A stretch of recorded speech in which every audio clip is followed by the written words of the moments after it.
अस्सलाम वालेकुम guys, welcome back to our channel react on Bangla. आज हमारे चेहरे उतरे हुए लग रहे हैं आपको। इसकी मेन रीजन है हमारे चैनल पे व्यू नहीं आ रहे। मैं नहीं बता सकता। व्यू आ जाएंगे।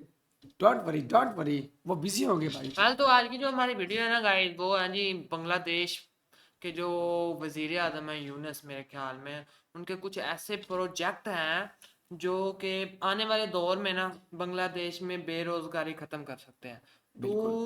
2.6 मेरे ख्याल में बिलियन लिखा हुआ था ना। हाँ, बिलियन। बिलियन बिलियन नहीं था, बिलियन ही था, मिलियन थोड़ी था। मिलियन मिलियन मेरे ख्याल में ऐसा कुछ का लिखा हुआ था कि हिंदुस्तानी काम करते हैं, टाइटल में जो लिखा हुआ।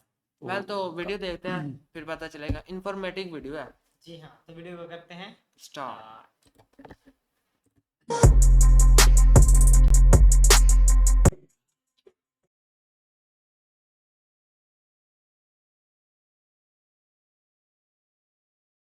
বিশেষ করে পোশাক শিল্পে, আইটি, ট্রাভেল এজেন্টে এদের আধিপত্য বেশি। দেশের চাকরি বাজারে ভারতীয় নাগরিকদের দখল নিয়ে আলোচনা বেশ পুরনো। বাংলাদেশের বিভিন্ন প্রতিষ্ঠানে চুক্তিভিত্তিক ২৬ লাখ ভারতীয় নাগরিক চাকরি করেন। শেখ হাসিনা সরকার তাদের বিভিন্ন প্রতিষ্ঠানে সুযোগ করে দিয়েছিলেন। বিশেষত সরকার পতনের পর সম্প্রতি নতুন করে আলোচনায় আসে ভারতীয়দের চাকরির বিষয়টি। এবার একটি ভয়ঙ্কর ইনফরমেশন জানাবো, যেটি জানলে আপনারা সত্যি অবাক হবেন। বাংলাদেশে শিক্ষিত বেকার ২৬,৪০,০০০, সেখানে ২৬ লাখ ভারতীয় উচ্চ বেতনে চাকরি করেন। তাদের বেতনও হয় ডলারে। প্রতি বছর বাংলাদেশ থেকে প্রায় ৫ বিলিয়ন অর্থাৎ ৫০০ কোটি মার্কিন ডলার রেমিটেন্স ভারতে চলে যাচ্ছে। রেমিটেন্স আয়ে ভারতের চতুর্থ বড় উৎস বাংলাদেশ। কাগজে কলমে বাংলাদেশ নাম থাকলেও এতদিন দেশটাকে পুরোপুরি নিয়ন্ত্রণ করত ভারত। এখন প্রশ্ন হচ্ছে, আসলেই কি ২৬ লাখ ভারতীয় বাংলাদেশে উচ্চ বেতনে? সঠিক পরিসংখ্যান কত এবং ভারতীয়রা কিভাবে বাংলাদেশের শ্রম বাজারে গুরুত্বপূর্ণ পদে বসে তাদের আধিপত্য বিস্তার করে? এসব বিষয়ে গুরুত্বপূর্ণ ইনফরমেশন জানাবো আমাদের আজকের প্রতিবেদনে। ये प्रोजेक्ट चल रहे हैं ना, बने नहीं हैं। বাংলাদেশের বিভিন্ন প্রতিষ্ঠানে চুক্তিভিত্তিক ২৬ লাখ ভারতীয় নাগরিক চাকরি করেন, এমন দাবি দেশের বিভিন্ন রাজনৈতিক সংগঠনের বহুদিনের। অভিযোগ ছিল হাসিনা সরকার তাদের বিভিন্ন প্রতিষ্ঠানে সুযোগ করে দিয়েছিলেন। কিছুদিন আগে সেই শেখ হাসিনার দল থেকেই দাবি তোলা হয়েছে এসব ভারতীয়দের চাকরিচ্যুত করার। কিছুদিন আগে দলটির ভেরিফাইড ফেসবুক পেজের এক পোস্টে বলা হয়, মাননীয় উপদেষ্টা ২৬ লক্ষ ভারতীয় নাগরিক যারা বাংলাদেশে চাকরি করে তাদের তালিকা করে চাকরি থেকে বিদায় করে দেশের তরুণ বেকারদের সুযোগ করতে হবে। দেশের মেধাবীদের চাকরি হয় না, কিন্তু ভারতীয়দের ঠিকই জোর করে প্রভাব খাটিয়ে বিভিন্ন সেক্টরে চাকরিতে ঢুকিয়ে দেওয়া হতো। আর আমাদের মেধাবীরা চাকরির জন্য বারবার বিভিন্ন দরজায় ঘুরতে ঘুরতে সব দরজা যখন বন্ধ হয়ে যেত, তখন তারা ব্যর্থ হয়ে শেষ পর্যন্ত রিক্সা চালাতে হতো কিংবা পথে ঘাটে পান, চা, সিগারেট বিক্রি করতে হতো। অনেকে এসব ভার সইতে না পেরে আত্মহত্যার পথ বেছে নেন। এমন বহু দৃষ্টান্ত রয়েছে। আমাদের মেধাবীদের কৌশলে ব্যর্থ করে দিয়ে ঠিকই সেসব জায়গাগুলোতে ভারতীয়দের ঢুকিয়ে দেওয়া হতো আর বলা হতো এদের তো যোগ্যতা নাই। তাহলে যোগ্যতার মাপকাঠি কি? ভিনদেশি হয়েও দেশের ভেতরে ভারতীয়রা কিভাবে, কোন শক্তি বলে দেশের চাকরির বাজার নিয়ন্ত্রণ করে? ব্রিটিশদের মতো ভারত বাংলাদেশে আরেক সাম্রাজ্যবাদ প্রতিষ্ঠা করে ফেলেছে, যেটাকে নিউ ইম্পেরিয়ালিজম বলতে পারি।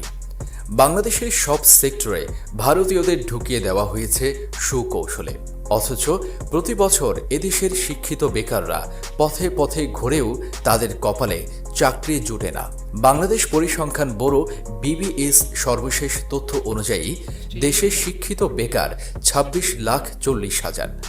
যে দেশে শিক্ষিত বেকার ২৬,৪০,০০০, সেখানে ২৬ লাখ ভারতীয় কিভাবে উচ্চ বেতনে চাকরি করে এবং তাদের বেতন হয় ডলারে। প্রতি বছর বাংলাদেশ থেকে প্রায় 5 বিলিয়ন অর্থাৎ 500 কোটি মার্কিন ডলার রেমিটেন্স ভারতে চলে যাচ্ছে। রেমিটেন্স আয়ে ভারতের চতুর্থ বড় উৎস বাংলাদেশ। কাগজে কলমে বাংলাদেশের নাম থাকলেও এতদিন দেশটাকে পুরোপুরি নিয়ন্ত্রণ করত ভারত। একটা স্বাধীন ও সার্বভৌম রাষ্ট্রকে আরেকটি রাষ্ট্র কিভাবে নিয়ন্ত্রণ করতে পারে? বাংলাদেশ নিয়ে ভারতের দূরভিসন্ধির পরিকল্পনাগুলোর একটি এটি। এমন কোনো সেক্টর নেই যেখানে ভারতীয়দের সুকৌশলে ঢুকিয়ে দেওয়া হয়নি, অথচ সেখানে ঠাঁই পায়নি বাংলাদেশিরা। বাংলাদেশিরা নিজ দেশেও যেন পরবাসী। ব্রিটিশরা যেভাবে বাঙালিকে দীর্ঘকাল দাস বানিয়ে রেখেছিল, ভারতও ঠিক আমাদের ওভাবেই দাস বানিয়ে রাখার খেলায় মেতে উঠেছে। যেখানে দেশে 26,40,000 শিক্ষিত বেকার, সেখানে 26 লাখ ভারতীয় চাকরি করা আমাদের কি বার্তা দেয়? এমন ঘটনা প্রমাণ করে বাংলাদেশে ভারতের আগ্রাসন কেমন। বাংলাদেশের শিক্ষিত প্রজন্ম নিজ দেশে বেকার ঘুরে এবং ভারতীয়রা এদেশে উচ্চ বেতনে চাকরি করে। একটা রাষ্ট্র কাঠামো কতটা ভঙ্গুর হলে এমন অবস্থা হতে পারে? বাংলাদেশে মোটামুটি 4 ক্যাটাগরিতে ভারতীয়রা কাজ করে। প্রথম ক্যাটাগরি হলো যারা ওয়ার্ক পারমিট নিয়ে কাজ করছে। দ্বিতীয় ক্যাটাগরি হলো ওয়ার্ক পারমিট ছাড়া ভিসা নিয়ে এসে কাজ করে। নির্দিষ্ট সময় পর তারা ভারত ফিরে যায়, 2-4 দিন বাদে ভিসা রিনিউ করে কাজ করে। তৃতীয়, এদের আত্মীয়রা যারা এখানে বেশিরভাগ সময় থাকে, পার্ট টাইম স্কুলগুলোতে কাজ করে। চতুর্থ হলো যারা মূলত ইনভেস্টর, এরা বিভিন্ন কোম্পানির অলিখিত মালিক। প্রথম ক্যাটাগরি বলতে গেলে অনেক কথা বলা লাগবে। বাংলাদেশের সরকার অনুমোদিত ওয়ার্ক পারমিট দেওয়া আছে প্রায় 85,000-এর মতো। এর মধ্যে 65,000 ভারতীয়দের হাতে। এরা বিভিন্ন কোম্পানিতে চাকরি করে। গাড়ি বাড়ি সুবিধা আলাদা, বেতনের একটা অংশ দেখানো হয়, অন্যটা নগদে লেনদেন হয় যা হুন্ডির মাধ্যমে চলে যায়। এই ক্যাটাগরির জন্য কিছু বাধ্যতামূলক ক্রাইটেরিয়া আছে, খুব কম ক্ষেত্রেই তা মানা হয়। যেমন এরা এমন কাজ করতে পারবে না যেখানে কমিশন আছে, এমন কাজ করতে পারবে যেখানে দেশীয় সক্ষমতার অভাব আছে। তবে বিজ্ঞাপন দেওয়া হয়েছিল যার বিপরীতে দেশ বা বিদেশ থেকে কোনো বাংলাদেশি আবেদন পড়েনি। বিভিন্ন কোম্পানির বড় পদে সিইও নিয়োগ দেওয়ার জন্য বিজ্ঞাপন এমনভাবে দেওয়া হয় যেন ভারতীয় ছাড়া আসতে না পারে। আরেক ক্রাইটেরিয়া হলো এরা যে টেকনিক্যাল কাজ করবে তার জন্য দেশীয় কমপক্ষে 5 জনকে শিক্ষিত করতে হবে। বাংলাদেশের আইন বিভিন্ন কারণে এতটাই দুর্বল যে কে কাকে শেখায় সেটা বড় না, কাগজ জমা হলেই হয়। বড় কোম্পানির সিইও যে দেশি হতে পারে এবং ভালো করতে পারে তার উদাহরণ Grameenphone, Unilever, British American tobacco, standard chartered bank ইত্যাদি। তার বাইরেও অনেক প্রতিষ্ঠান আছে যেখানে স্থানীয়দের নিয়োগ না দিয়ে বিদেশিদের বেছে নেওয়া হয়। দ্বিতীয় ক্যাটাগরি ভারতীয়রা ব্যবহার করে সবচেয়ে বেশি। এটা চাকরি করে নগদে বেতন নেয়। 1 মাস বা 3 মাস পর পর ভারত গিয়ে ভিসা নবায়ন করে। ভারতের আইন অনুযায়ী 180 দিনের কম থাকায় সেখানে আয়কর দেয় না, আর তাদের লোকাল কোম্পানি কনসালটেন্ট বা অ্যাডভাইজার দেখিয়ে আয়কর ছাড়া বেতন দেয়। তৃতীয় ক্যাটাগরি নিয়ে তেমন বলার নেই। যাদের স্বামীরা চাকরি করছে তাদের সন্তান পড়াশোনা করে, আর স্ত্রীরা বিভিন্ন স্কুলে পড়ান, সময় কাটে, আয় হয় এবং তাদের লেখাপড়ার মান ভালো বলে সহজেই চাকরি পায়। এর বাইরেও বিভিন্ন রেস্টুরেন্ট ও কাপড়ের দোকানের মূল মালিক। অর্থাৎ চতুর্থ ক্যাটাগরি শুরু 2000 সালের দিকে হলেও পরবর্তী সময়ে সংখ্যাটা বড়। বাংলাদেশ বেশ কিছু দেশে জিএসপি সুবিধা পাওয়ায় ভারত রেডিমেড গার্মেন্টস শিল্পে পিছিয়ে পড়ে। পরবর্তী সময়ে নেপালের বিরাটনগর ঘিরে ইনভেস্ট করলেও তেমন সুবিধা করতে পারেনি। এরপরই ঢাকাকে টার্গেট করে।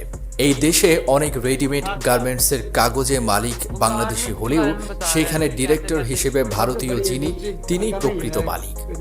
বিদেশি ক্রেতার সঙ্গে দরদাম থেকে সমস্ত ইনভেস্টমেন্ট তাদের হাতে। দেশি যারা, তাদের নামে লাইসেন্স এবং শুধু বেতনভুক্ত কর্মচারী। এই ইনভেস্টর হিসেবে যারা আসে তারা এমন কোনো শিল্পে বিনিয়োগ করে না যা তাদের দেশ হিসেবে আয় কমতে পারে, যেমন শিক্ষা খাতে, কৃষি খাতে এবং স্বাস্থ্য খাতে।